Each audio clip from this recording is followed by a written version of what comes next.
તો આજે વડાપ્રધાન નરેન્દ્ર મોદીએ બિહારના સિવાનમાં રોડ શો અને જાહેર સભા યોજી। સિવાનમાં લોકોએ વડાપ્રધાન પર ફૂલોનો વરસાદ કરી તેમનું સ્વાગત કર્યું। જાહેર સભા પહેલા પીએમ મોદીએ પ્રધાનમંત્રી આવાસ યોજના શહેરીના 6,600 લાભાર્થીઓનો ગૃહપ્રવેશ સમારંભ કર્યો હતો। સાથે જ 500 મેગાવોટ એનર્જી સ્ટોરેજ ફેસિલિટી અને નમામી ગંગા પ્રોજેક્ટનો શિલાન્યાસ પણ કર્યો। પીએમ મોદીએ વૈશાલી દેવરિયા હાઈવેનું ઉદ્ઘાટન કર્યું અને પટના ગોરખપુર વંદે ભારતને લીલી ઝંડી આપી। મેક ઇન ઇન્ડિયા હેઠળ મઢોરા પ્લાન્ટમાં બનેલા લોકોમોટિવને પણ લીલી ઝંડી આપવામાં આવી।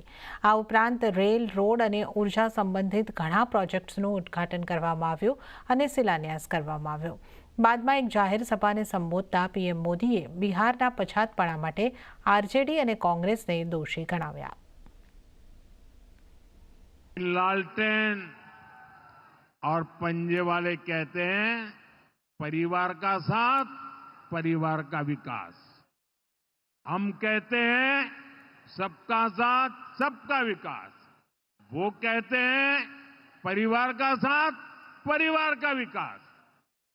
इनकी राजनीति का कुल जमा निचोड़ यही है, अपने अपने परिवारों के हित के लिए ये देश के बिहार के करोड़ों परिवारों का अहित करने से भी नहीं चूकते हैं। आरजेडी और कांग्रेस बाबा साहब आंबेडकर की तस्वीर को पैरों में रखती है, जबकि मोदी बाबा साहब आंबेडकर को अपने दिल में रखता है। तो